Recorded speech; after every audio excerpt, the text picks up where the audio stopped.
Hi everyone, out in comic book land. I wanted to do a very kind of a special kind of send-off for Thor. So, if you don't know, Thor just died. Not in a physical way, but more in a superhero way. And I'll explain.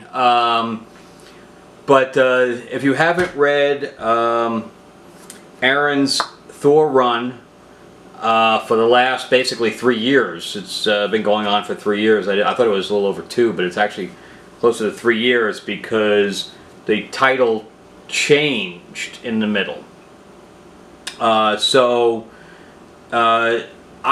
When it was announced that they were going to change Thor to a woman, I was one of those people that was kind of outraged. You know, like, oh my God, they're doing this again. They're gender swapping. How's he going to turn into a woman? You know, it's going to be odd, etc. So I was against it. And from the time that I actually saw the costume, I was like, it was intrigued. But then when I found out who the character was, but it wasn't Thor. It wasn't Odinson Thor. It was another character. So Thor was no longer worthy of the hammer.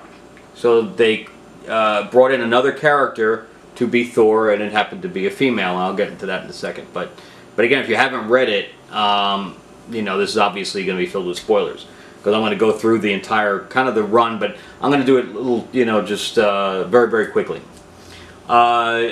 Anyway, I was hooked. By the time I picked up Thor #1, I was hooked into this new storyline that ended up commencing over a period of 3 years. So in the movies, if Hemsworth ever leaves the role, they definitely have a huge thing to fall back on. But they do have another problem with the actress side. So anyway, I could say that this character has become very beloved, not only to me, but to obviously the whole comic universe. I haven't found anybody that's been, you know, against her or didn't like it. So, you know, it's been cosplay, they've done toys, they've done statues, they've done art, you know, like painting art of the character. The costume, for one, was amazing because it still had that badass warrior Asgard feel to it, but at the same time it still had this very feminine type of side to it. So the costume design, very, very good, and it's compelling. You know, it makes you want to know more about the character, which is very hard for some, you know, for costume design to do. But so anyway, I'll kind of get into it a little bit here. So it starts out with Thor #1, and Thor is no longer worthy of the hammer, and the hammer, Mjolnir, ends up on the moon. So it's on the moon, it's stuck on the moon, and Thor can no longer lift it. So when he's obviously distraught, because that's basically his entire life is this hammer. It defines him as far as his mind was concerned. So he leaves very distraught, and then of course we see someone pick it up. And of course on the side of it says, you know, he who is worthy worthy to pick up this hammer will wield the power of Thor. So now, you know, we kind of move into the adventures, and they don't tell you who it is initially, but suddenly this female Thor shows up, and now Thor isn't calling himself Thor anymore, she's just Odinson. So because now obviously there's Thor, and nobody is happy with the fact that there's a new Thor in the continuity. So Odin, he's totally against it. Of course, Thor himself feels that his identity was stolen. So it starts out, the main villain of this is Malekith, who they kind of did a little bit in the movie, in Dark World. So, and of course, you know, we have Loki's and everything else, but the main protagonist is Malekith. And Malekith brings back the head giant, the head frost giant from Jotunheim. So he finds his skull and he brings him back. And there's also another villain who was from Roxxon. His name is Dario Agger, who's also kind of more of a Greek thing. He looks human and everything else, but he's really a Minotaur. So so we have Malekith and Roxxon, you know, joining forces together, because Roxxon has his own agenda. So Thor goes in there to fight the giant, and he ends up getting his arm cut off. So from this point on, from the whole Thor, from the Thor, not number 1, but I think it's more like number 2 or number 3, he no longer has an arm. And the dwarf, Screwbeard, he gives him a new basically a robotic arm. But you know, it's not really robotic because it's, you know, magic. So they just stick it on and it automatically works. So anyway, from that point on, then Thor does not have an arm. So he has this black metallic arm. So meanwhile, Thor is getting involved with fighting Malekith, etc. But then she and Thor actually fight. And because again, Thor feels that, you know, she's encroached where she shouldn't have. So they fight, and at the end of the fight, she kisses him and says, "Do you still think that I'm your mother?" And he goes, "God, I hope not." So her helmet, you know, like his helmet has, you know, just, you know, only was to his forehead, where hers, you know, covers her face. So at the end of, you know, 8 or 9 issues, or maybe even 7, it finally gets revealed that it's Jane Foster that now holds the hammer. And this is not a new kind of idea, because there was a What If comic in 1978 where, you know, Thor was different in 1978 because it was Donald Blake, and Donald Blake had the cane, the wooden cane, which he smashed to the ground. He became Thor. So it was more, what if she found the cane instead of Donald Blake? So, but anyway, the idea of Jane having the hammer and being Thor went back as far as 1978. So now Jane Foster, and it's revealed, you know, is revealed earlier than that Jane is dying. That Jane is dying of cancer. So she's like a toothpick as far as her, you know, her whole body is concerned. She's fragile, and she's bald, and you know, she's going through chemo and everything else, and she's turning into Thor. When she turns into Thor, she's of course fine, but when she turns back, she reveals that every time she turns to Thor, it's killing her. How great is that storyline right off the bat? So you have all this conflict going on, and Jason Aaron just does an amazing job of, you know, creating Asgard, creating all these conflicts. And now we have a conflict inside the character that every time she wants to feel good and be a hero when she's needed. When she turns back, she's dying further. So that's just amazing, just amazing. So the storyline continues with Malekith gaining ground. And you know, the whole Roxxon thing ends a little earlier, but we gain ground with Malekith, where he's actually, you know, fulfilling his plans of kind of taking over. So he ends up, marrying an elf princess, etc. So he's slowly kind of taking over. And of course, Jane Foster Thor, ends up fighting Loki, where she actually hits him so hard that his head falls off. And he has to put his head back on.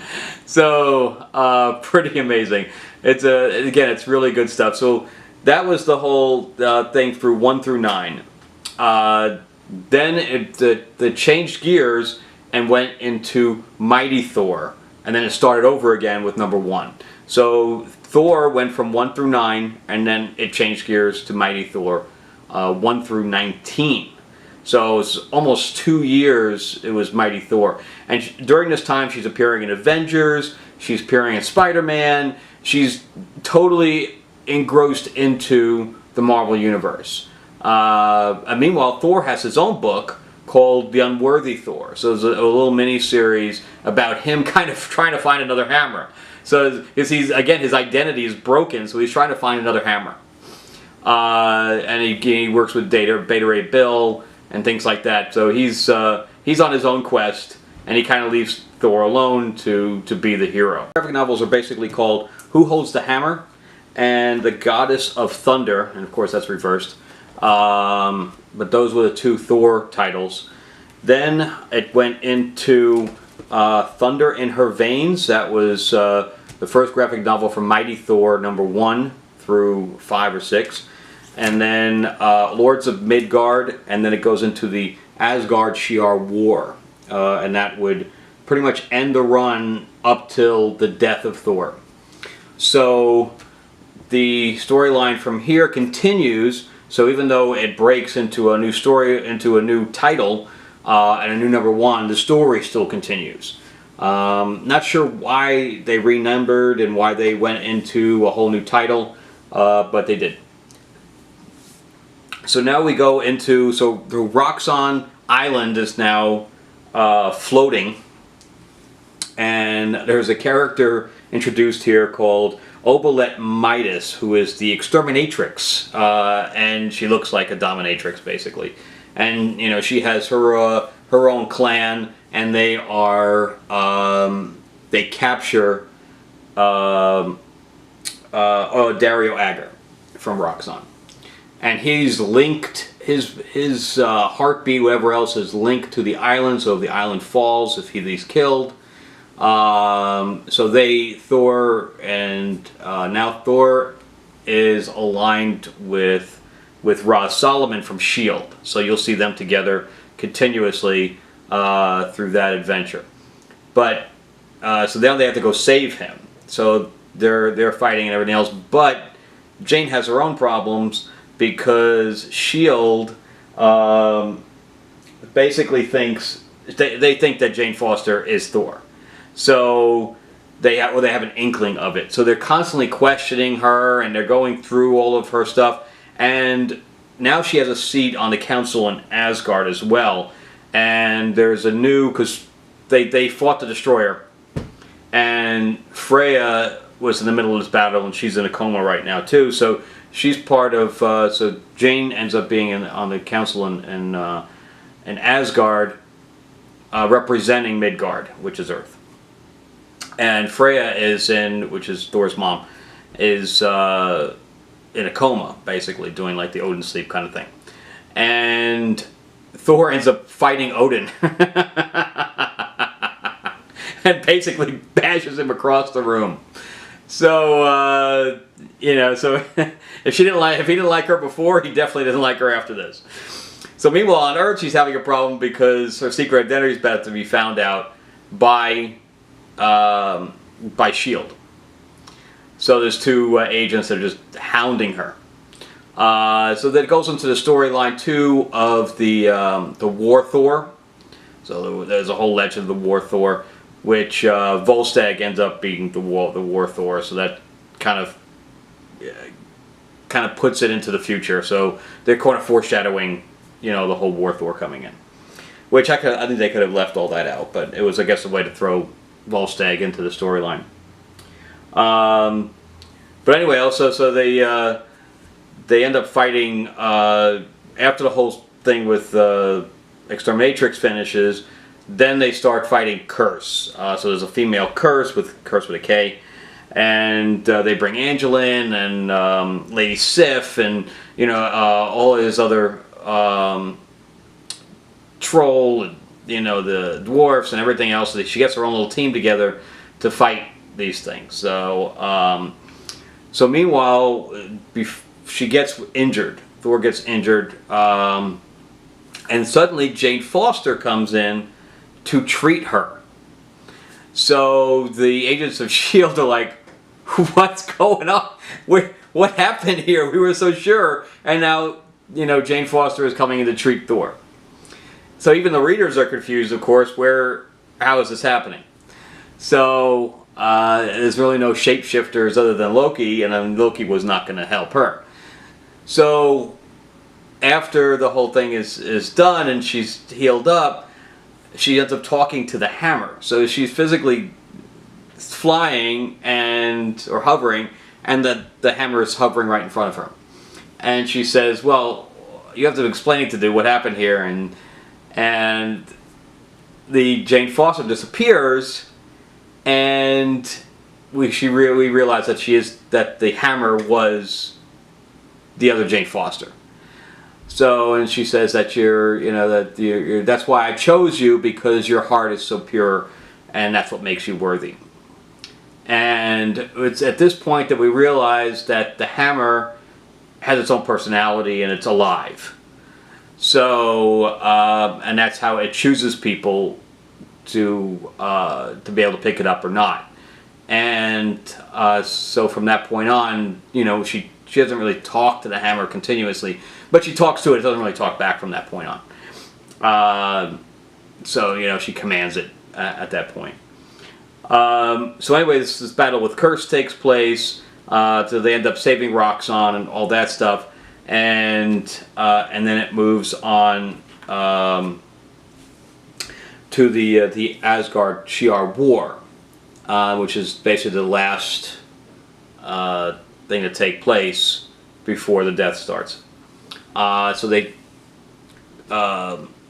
Malekith is still kind of doing his thing, but all of a sudden they get her specifically. Thor gets trotted upon by Gladiator. So Gladiator from the Shi'ar comes in and just says, you need to come with me, and if anybody stands in my way, we're going to have a problem. So meanwhile, there's also a guy named Kull Borson in Asgard, who's the head of the council and is kind of leading Asgard at this point, and he doesn't like Jane Foster or Thor either personality. He doesn't know that one is one and they're both the same. But he doesn't like her being on the council because she's frail and everything else, and she doesn't like Thor as well, so he hates everybody. So she gets captured and she's taken back to the Shi'ar homeworld, where she's put on all these trials by the Shi'ar gods. And meanwhile, Sif and everybody else, they were saying, we need to go help her, and Kull's like, we don't need to help her. She's not even a real god. Blah, blah, blah, the whole bit. So finally they talk him into, this would be a glorious battle, the whole Norse type of thing. So it's going to be a glorious battle, you need to do this. And he says, okay, if you put it that way, let's go. So they get in their little flying Norse ships and they go to the Shi'ar. Meanwhile, Thor is going through all of these trials, and these gods are really petty. They just like to kill people and show their power. Meanwhile, she's trying to help people. So every time that the other gods put them in danger, she goes and helps them. And they're like, what are you doing? You're not even playing this right. We're scoring all these points, and I don't know what you're doing.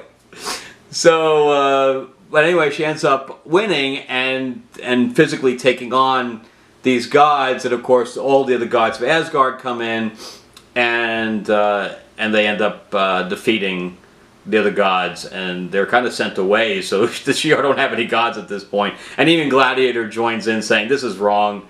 You know, so I'm going to have to choose a side here. So that basically takes the Mighty Thor all the way up to number 19 with the Shi'ar War. From that time, then we switch again. And so the story, the timeline switches again as far as the comics are concerned. Remember, we went from 1 to 9 and then 1 to 19 for Mighty Thor, and then we jump to 700. So so it's almost like Jane Foster had all of her own thing going on, then they switched back to the original Thor numbering, kind of like they did with Rebirth, I guess, with DC. Jumping into number 700, which is again starts this new storyline. Not the new storyline, because the storyline continues all the way through all of them, because Malekith is still around, and he's still causing havoc in 700. What they did with 700, they made it an anniversary issue. And of course, whenever they do that kind of thing, they just have a whole bunch of writers do little snippets of stories that have absolutely nothing to do with the regular storyline. And that's what they did here. So they revealed that Volstagg is the War Thor, and you know, he's got his own kind of hammer thing going on. Of course, he's thinner in this battle. And you know, Malekith is causing trouble with the Fates. And then, of course, it switches all over the place from there, you know, about how Thor first, you know, saw the hammer and wanted it. And, you know, then it switches up to where he's older and he's got kids and the whole thing. And, you know, 700, you could totally leave out 700 and you wouldn't miss a beat, unfortunately. So once we jump into 701, now we're introduced to the Mangog. So it's almost like the Doomsday for Superman type of situation. So Mangog is a creature that was created because Odin let millions of people die during some kind of a battle. I'm talking about like regular mortals. So all of these angered mortal souls are instilled, all their strength is instilled within the Mangog, and he comes out in this rage of vengeance based on these cries for help that these people, or cry for vengeance that these people's death have incurred. So he has the strength of basically 1 million people, okay? So like I said, it's basically Doomsday. So he first takes on Volstagg and beats the crap out of him. Volstagg puts up a good fight, but he beats the crap out of him. So meanwhile, Jane is laid up completely in the hospital. They're all telling her Thor is there, so everybody kind of knows who she is now. Even Kull, you know, finds out who she is. So they tell her, in fact, Doctor Strange and everybody and a few other people are telling her, look, if you turn into Thor one more time, you're gonna die. That's it. There's no more. So, and the hammer's just kind of floating there, kind of calling to her. And she's like, no, I can't do it. And meanwhile, now Asgard is being ravaged by the Mangog. Even Odin is just getting his butt handed to him. So he starts Mangog is basically taking over Asgard as far as just demolishing it. That's his whole goal, is just to demolish Asgard. And of course, it's new Asgard too, because Asgard was destroyed during one of the other. It basically fell to Earth, so this is new Asgard that's being destroyed. So the Mangog, there's nobody that can beat it, and Jane finally finds out what's happening, and she says, "Screw it, I gotta be the hero." So she changes one more time and goes in and starts to fight the Mangog, And Odin's son Thor, he's like, oh no, what happened here? How could you do this?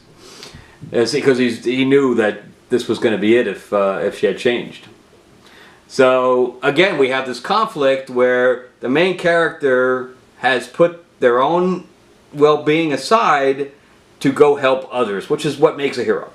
So of course, fighting a big monster thing, I wish they had chosen something else for the ending, but this is what we got. So we got this big monster, them fighting, and she realizes the only way to destroy the monster is to take him off Asgard and to flying him into the sun, which I think Superman thought of too for for Doomsday at one point.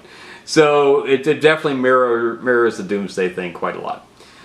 So she and Mjolnir agree that the only way to save everyone is to sacrifice themselves, both of them. So they fly the Mangog into the sun, and Jane Foster, Thor Jane Foster is killed, and Mjolnir is destroyed. But I guess Mjolnir tosses Jane out of the Thor body, and she's rescued.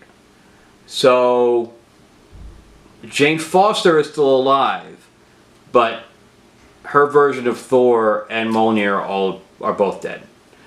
And now Thor has a new hammer called Stormbringer, and of course he's Thor again. And Jane is now taking her chemotherapy, because that was the whole thing, was that every time she changed, the chemotherapy was wiped away, which is why she was killing herself.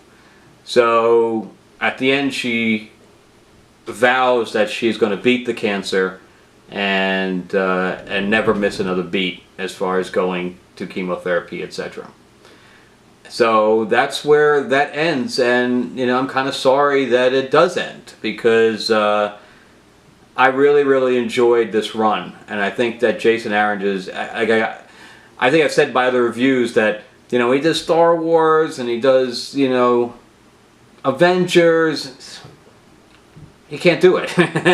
In my opinion, he just doesn't have for either the love of the material as he does or did with this, and it just shows in the writing and the dialogue, and so entertaining, and the characters, you all felt for all the characters, and again, in some of the other stuff, it just doesn't have that quality that this had. So again, if you haven't read any of this Thor stuff with Jane Foster, I strongly suggest picking it up. I know I've did spoilers and everything else up to this point, but it's been a while since this if you haven't touched anything in 3 years, then there's, again, there's spoilers everywhere anyway. But anyway, I definitely suggest picking it up, and I missed it, and I loved it. So and if Jason Aaron watches this at any time, I think you did just an amazing job, and if anything that he does, or throughout his career, doesn't top this, it's fine, because this is something that's milestone and worth being remembered for. But anyway, that's my little update on the death of Thor, and like I said, in the movies, it would be tough to do because Natalie Portman didn't want to play the part anymore. Plus, I guess it doesn't matter because Jane Foster was just bald through the thing, but it doesn't matter what color her hair is. But I guess they'll pick somebody else to be Thor. But I would love for them to do the storyline. Of course, we've already seen Malekith, so bringing him back for this in a movie might not be the best thing. But I'm sure they can come up with another storyline to kind of match it. So anyway, that's that, and have a great week, and I guess my next video will be the review of Deadpool 2. Alright, see you then.